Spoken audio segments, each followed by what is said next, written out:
A well-regulated militia being necessary to the security of a free state, the right of the people to keep and bear arms shall not be infringed. Welcome to another edition of Bearing Arms, Cam and Company. My name is Cam Edwards. Glad you're with me on the program today. Going to be talking with our friend Kosei Ohno from Virgin Islands Safe Gun Owners. I'd originally planned on talking with Kosei today, and it was going to be kind of a pleasant conversation. They had a barbecue over the past weekend. Great turnout. I was really surprised to see how many folks were there at the barbecue. But then Kosei let me know that there was an amendment proposed to this, sweeping gun control package that has been, I won't even say it's been debated. It's been out there floating around for about a year. They've had multiple hearings, but they've also had multiple hearings where the bill was slated to be discussed and it was yanked at the last minute. So now we have basically new language proposed, dropped at the last minute. There is supposed to be a hearing this week, and Kosei let me see the amendment as well as the objections that Virgin Islands Safe Gun Owners has. Very pleased to see that Costas Moros from the Second Amendment Foundation has written a letter documenting some of the problems with what's being proposed, but again, I was hoping for a nice positive conversation with Kosei, but once again, the Second Amendment is under attack in the Virgin Islands, and it doesn't matter that the Department of Justice has filed a lawsuit against the U.S. Virgin Islands government over its abuses of the Second Amendment already.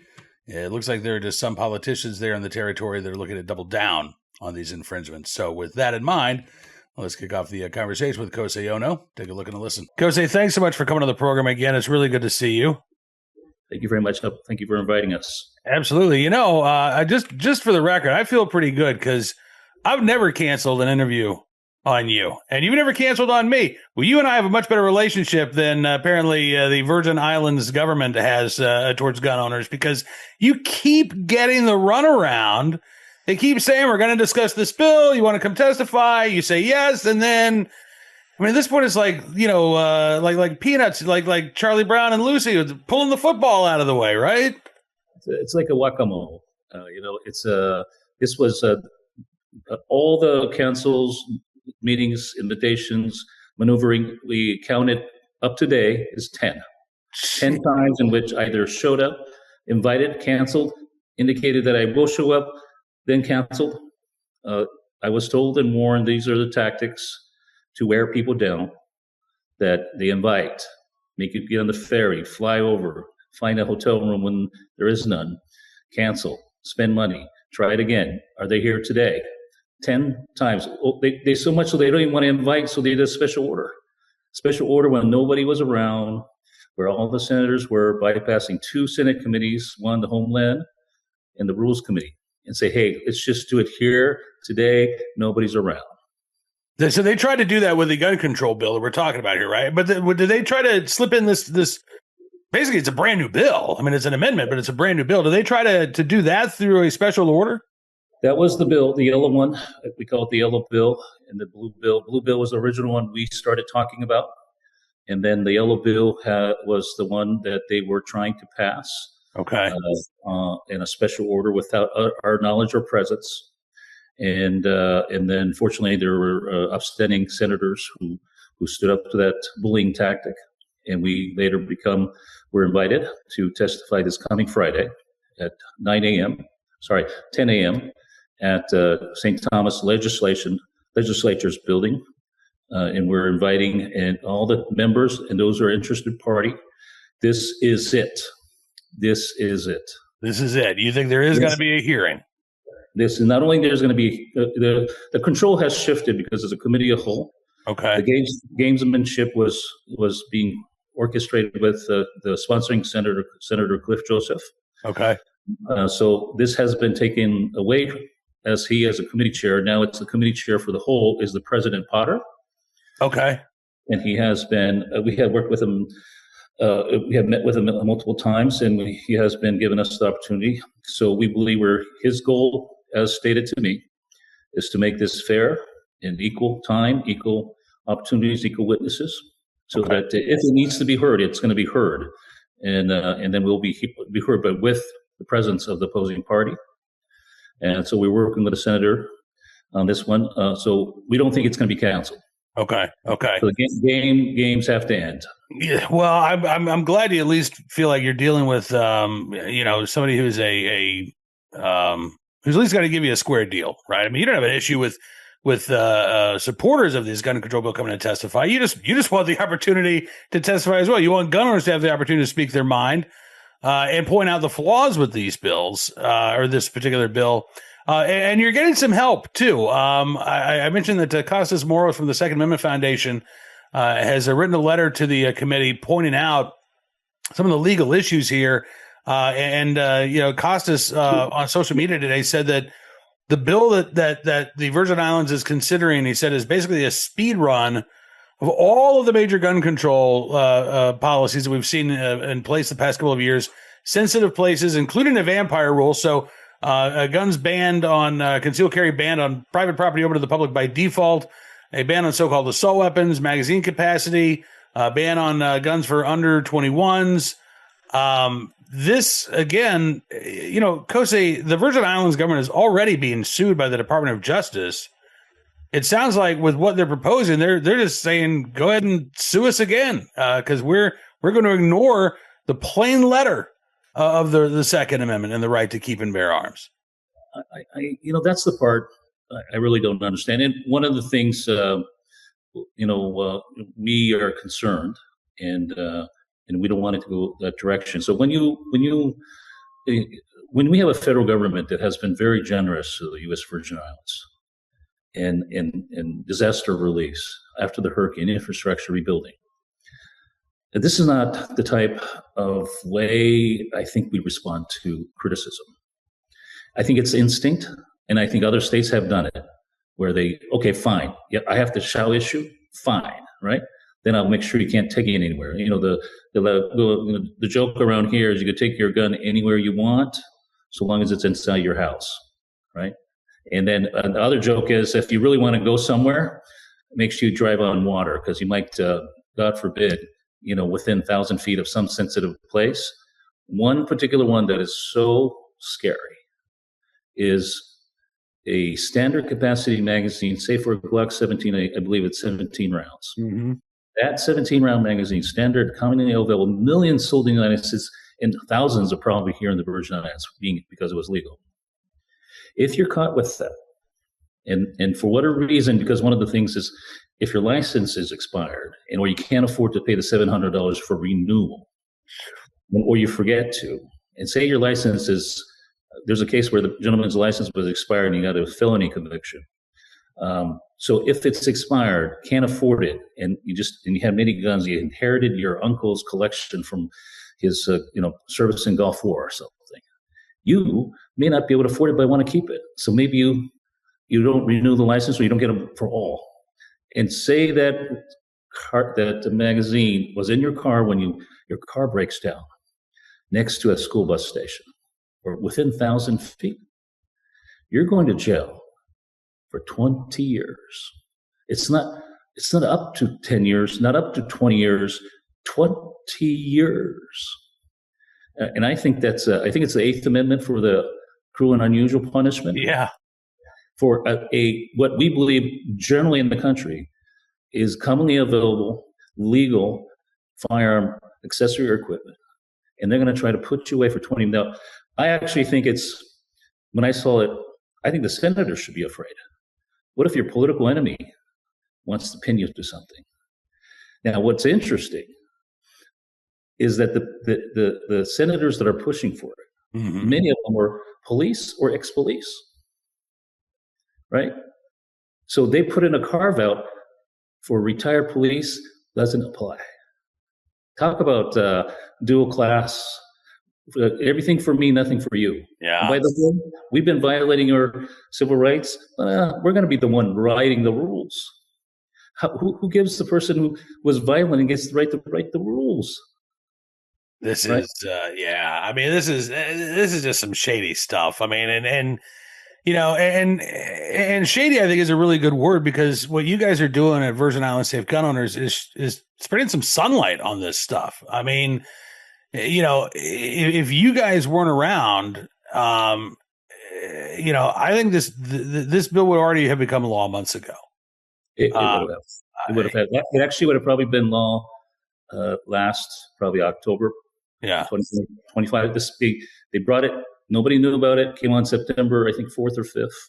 They they moved it at that committee. They went to the next committee in 3 days' time.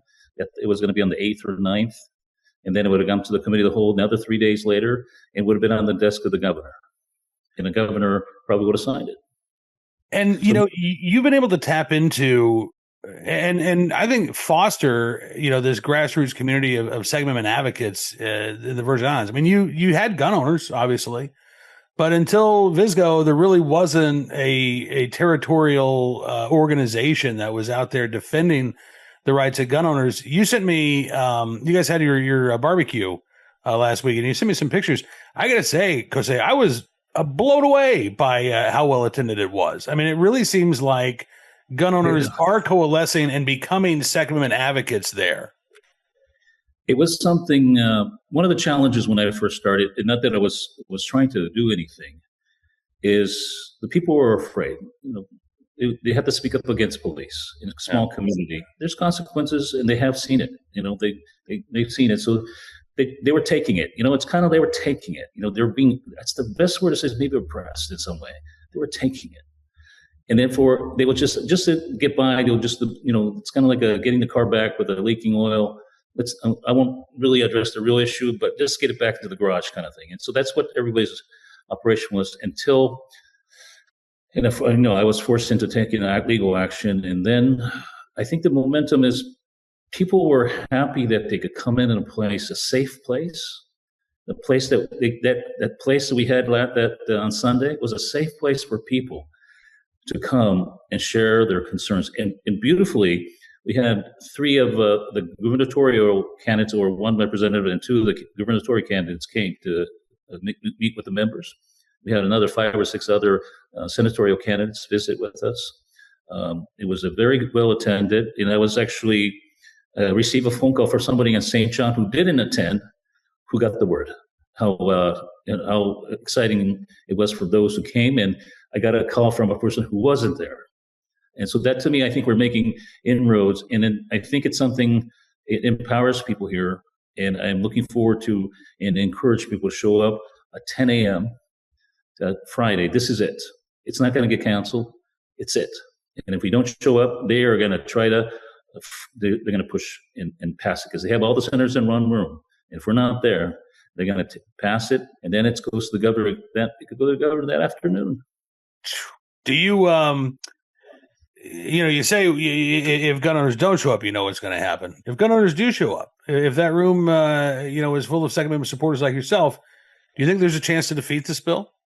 Well, one of the ways we're looking at defeating it and being constructive about it, rather than being a party of no here, we, as I said before, we came up with a solution, and the VISGO amendment, and we call it A35. VISGO amendment A35.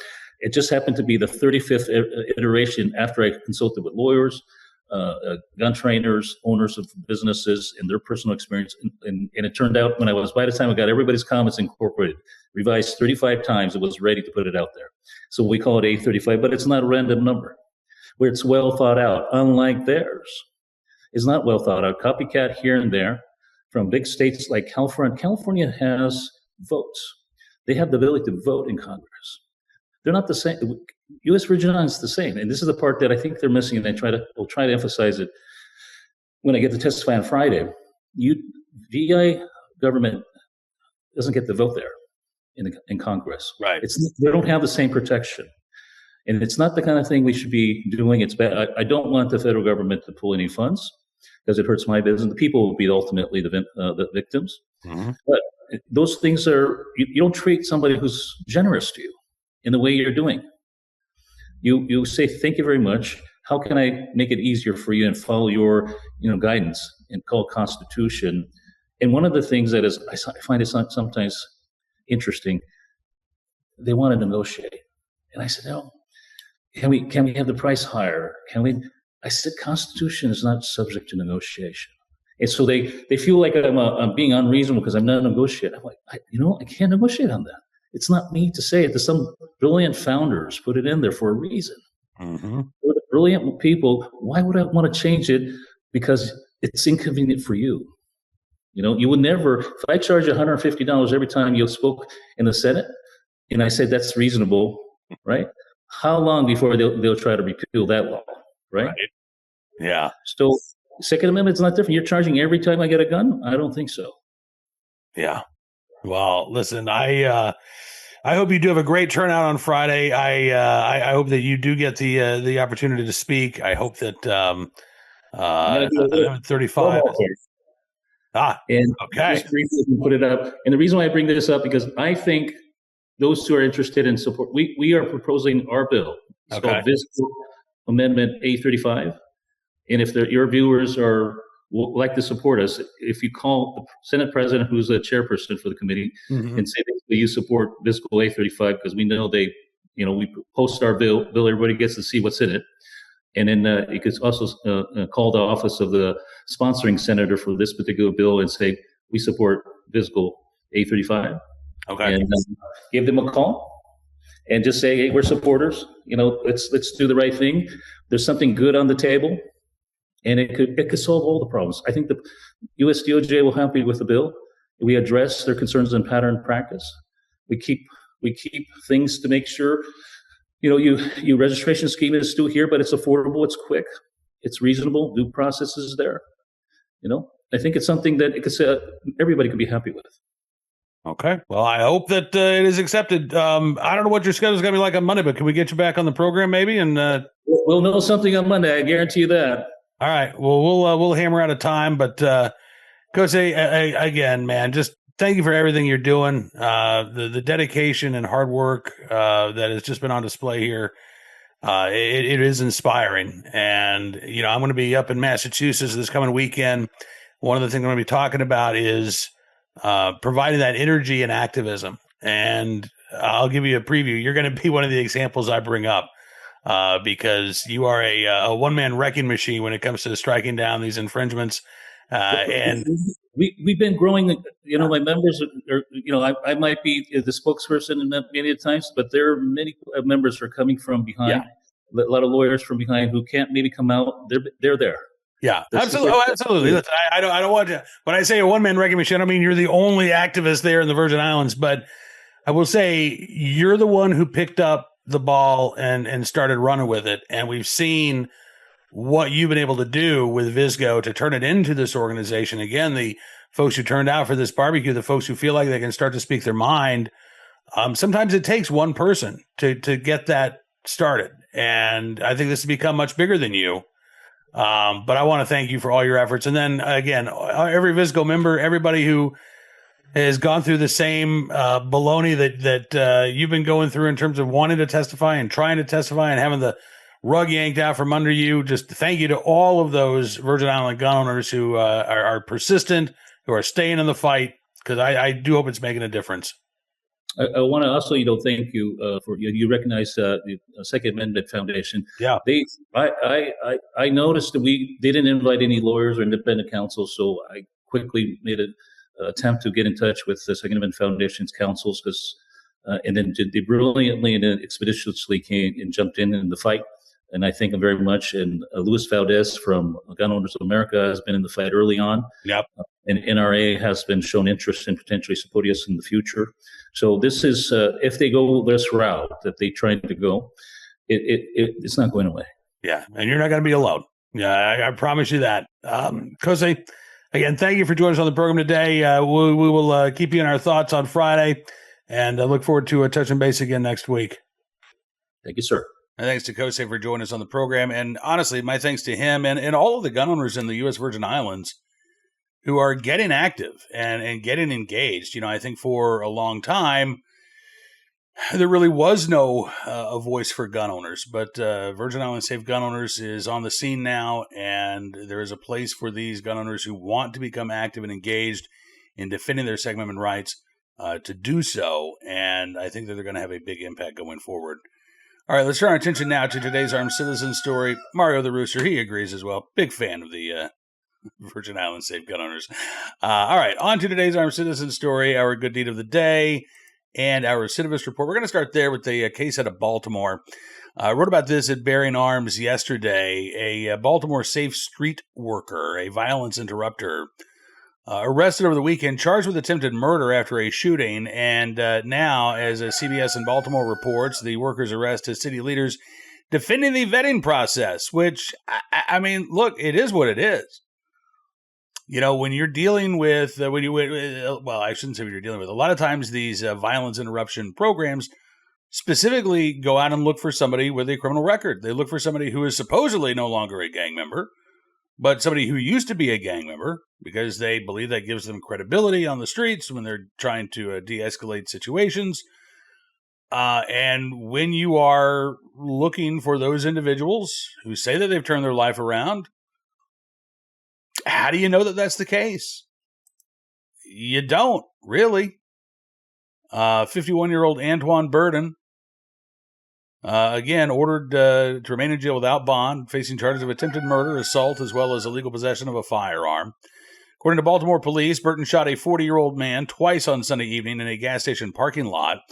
Mayor Brandon Scott has said the individual's actions are a disgrace.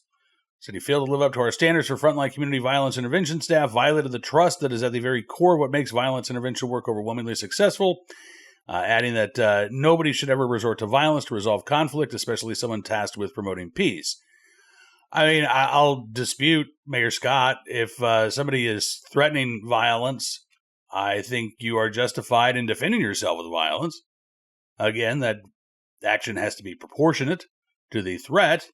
If somebody is shaking his fist at you, that doesn't mean that you get to pull out your gun and shoot them. But Mayor Scott's statement indicates that he doesn't believe that even self-defense would be an appropriate means to resolve conflict, and I think it is. Now, according to CBS News, Burton's name was brought to Safe Streets officials. He actually worked for a particular program operated by a LifeBridge Health Center for Hope. And he was brought to the organization from the community because he was respected by neighbors, particularly young people, according to Safe Streets officials. Those officials also said that employees go through a background check and then a trial run working in community intervention before they're hired. I mean, it's fine to put them through a background check, but it doesn't matter what pops up. It's not going to disqualify them. Stephanie Mavronis, who is the director of the Mayor's Office of Neighborhood Safety and Engagement, which oversees the Safe Streets program, said that a person's criminal history is considered, but it's not a deterrent from being hired. She says that they also prefer that there is distance from past crimes and that all employees go through a background check monthly. Okay. All right. Because I guess, some of these crimes don't end up in the nightly news, so they're not necessarily aware of new crimes being committed. Burton, as it turns out, was indicted in federal court in 2020 for possession of a firearm by a prohibited person. In January of 2024, his case was resolved with 3 years of probation. This, again, would have been during the Joe Biden administration, a time in which violent criminals were not nearly as much a priority as targeting lawful gun owners, right? And this, I think, a perfect example of this. According to CBS Baltimore, Burton has been convicted previously of other charges, including robbery with a deadly weapon and attempted murder. So why was he given a 3-year probationary sentence, first of all? And then why did the mayor's office, which oversees the Safe Streets program, give him the green light at the end of March 2025, a little over a year into his probationary sentence? Again, if the mayor's office is talking about, well, we want to see some distance, well, it wasn't much distance. Not at all. So how could you be assured that this individual who was currently on federal probation for being a violent offender in illegal possession of a firearm was going to stay on the straight and narrow? I don't think that they could. I think they rolled the dice, and in this case, they lost. CBS News reports that Burton, in the final year of federal probation at the time of his shooting, investigators say the handgun that he used in this most recent, or that he allegedly used in this most recent shooting, was stolen. Burton, due back in court in July. Now, without a doubt, homicides in Baltimore are down substantially over the past few years. Mayor Scott has credited the Safe Streets program, although there was actually a study that was done by Johns Hopkins, the Bloomberg School of Public Health, that took a look specifically at Safe Streets. And while the researchers do credit the Safe Streets program for a reduction in youth homicides, they also note that in some places where the Safe Streets program has been in effect, homicides actually increased. In some cases, they went down. Doesn't seem to be much rhyme or reason to it. And they actually said that it was statistically insignificant, the impact that it had. So I'm all in favor of community violence intervention programs as long as there's accountability, as long as there's transparency, and as long as there is a metric of success. In fact, I'd much rather see these community violence intervention programs than gun control efforts that end up targeting lawful gun owners, criminalizing aspects of our right to keep and bear arms. If you're dealing with, violence interrupters, people who are supposed to de-escalate situations, I think that's greatly preferable to putting somebody in prison or charging them with a felony offense because they possess a 20-round magazine or an AR-15. The problem, though, is that in places like Maryland, it's not an either-or. It's an and, right? So they got programs like Safe Streets, but then they also continue to make life incredibly difficult for lawful gun owners. And that, I think, is a big problem. In this case, you've got ineffective gun control laws, and you've got a program that, frankly, I don't think is doing a great job of vetting these violence interrupters. I think you need to have some clear distance. You shouldn't be on active probation for a criminal offense when you're hired. There should be evidence that you have turned your life around, and in this case, I don't think Burton could provide that evidence. But I also take issue with the 3-year probationary sentence that Burton received for being a violent felon in possession of a firearm. And I can't help but wonder, again, if that probationary sentence agreed to by the U.S. Attorney in Baltimore was not part and parcel of the Biden administration's focus on preventing lawful gun ownership rather than going after violent criminals. Today's Armed Citizen story from South Nashville. Now, police are still investigating this. So the headline, one hurt after shots fired at a South Nashville barbershop. But it sounds like based on statements by both the individual who claims they acted in self-defense and the person who was shot, that this was, in fact, a justifiable use of force. We'll have to wait to see the official determination here. It was Tuesday morning, about 2:30 in the morning, at the 300 Barber Shop in Nashville, Tennessee. Metro Nashville Police Department said the shooting occurred after a man walked in after store hours, because barbershops usually aren't open at 2:30 in the morning, and asked for a haircut. The individual there at the shop said, "No, we're closed." At which point, the suspect allegedly pulled up his shirt, flashed a gun at employees. An employee there at the barbershop then pulled out his own firearm and shot the man, ended up hitting him in the arm, suffering a non-life-threatening injury. According to officers at the scene, multiple shots were fired between the man and the employee. According to the police department, the man dropped his gun after he was shot and then fled. Amazing how that works. He then went to a local hospital where he was interviewed by detectives. At first, he allegedly told detectives that he did not have a gun during the incident. I was just shot for no reason, man. But then later admitted to being armed. According to WKRN in Nashville, no charges have been brought against either person involved as of yet. The district attorney's office will evaluate a self-defense claim in the shooting. Again, I think in this case, you've got the presence of a firearm. You've got a guy who was denied service and then chose to flash a gun.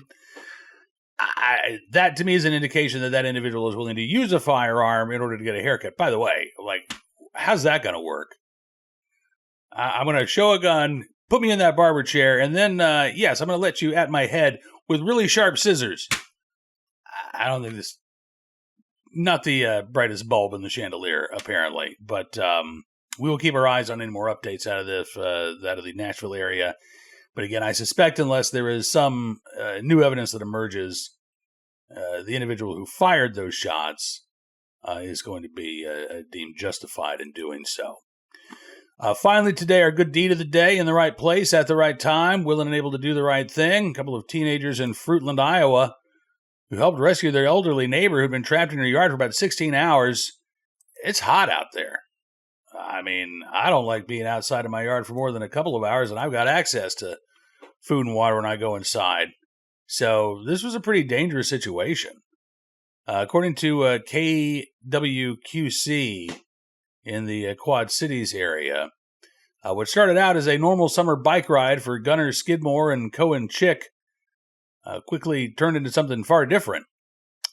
Skidmore said he got up like he does every morning, ate a Pop-Tart, scrolling through TikTok, said he got a FaceTime from his best friend, Cohen, asked him if he wanted to go for a bike ride. I'm glad to know that kids actually still do that. So they got on their bikes, and they started riding around, and when they got to a particular location, they said something looked off. Gunnar Skidmore said, I went to the trail, and Cohen was like, do you see that lady back there? And I was like, no. And so we went back and we looked, and it took a little while to find her, and we find her, and I said, hey, ma'am, are you okay? And she was like, yeah, I need help. Call 911. At first, the teen said that they weren't sure that they should actually approach the woman. Stranger danger, you know. But they called, Gunnar Skidmore called his mom, explained what was going on. And his mom actually showed up, called 911. Skidmore said the woman did not have her phone or water or anything. She was there for like 16 plus hours. Apparently had been lying there since 5 p.m. Monday night. Chick Cohen, or Cohen Chick, said the woman was scared. He said you could tell because her face was like just covered in all these bugs and stuff. The boys believe that she fell while she was feeding her horse. She told them that she rolled from the backyard of her home to the front yard because she wasn't getting any help. And the teen said that if they weren't there, right place, right time, that she might not be with us anymore. Gunnar Skidmore said a few more hours and she definitely would not have made it. Gunnar's mom said that she's been in contact with the woman's family, keeping the horse watered and fed while the woman gets medical care. She also said she plans to take a lasagna over to the woman's home when she returns from the hospital, because that's what neighbors do in small towns like Fruitland, Iowa. So in the right place at the right time, willing and able to do the right thing, and hopefully back on their bikes and enjoying a beautiful summer day. Gunnar Skidmore, Cohen Chick, we thank you for your very, very good deed. And that is going to do it for this edition of Bearing Arms Cam & Company. I want to thank you, as always, for being a part of the program, and I'm looking forward to seeing you back here again tomorrow. We're going to be talking with Dan Hagan, attorney in Massachusetts, about a particular case involving an individual. This goes back several months now. This guy was hit with a protective order. It was quickly rescinded. But while it was in effect, police go to his home. We're here to confiscate your firearms permit. We're here to take away any guns that you might have. They go in the house, and next thing you know, this guy's arrested. He's charged with multiple violations of the state's ban on assault weapons, charged with possessing unserialized firearms, charged with unsafe storage, looking at potentially decades behind bars for nonviolent possessory offenses. Dan Hagan has been able to get some of those charges thrown out. A prosecutor has agreed that he will not pursue charges for possession of an assault weapon based on some confusion over Massachusetts gun laws. Confusion, I think, on the part of the police and prosecutor, not on the part of the gun owner in question. But we're going to talk about this with Dan Hagan tomorrow. It's a disturbing story. And, you know, again, we've seen so many cases in Massachusetts. We were just talking with Toby Leary about this on Tuesday, you know, including the Memorial Drive shooting. You got a guy who's a convicted felon, not allowed to possess a firearm. Somehow he's able to get a hold of a gun that's banned in Massachusetts, use it to start randomly shooting at motorists. And yet he is able to get a hold of a gun He's able to commit these violent crimes. Meanwhile, you've got people who are in legal possession of firearms. People who, have just moved to the state, supposedly have, a brief window of time to get legal. They're arrested. They're thrown in jail for months on end because they're supposedly dangerous, even though they're facing nothing more than a possessory charge. Massachusetts was once the cradle of liberty.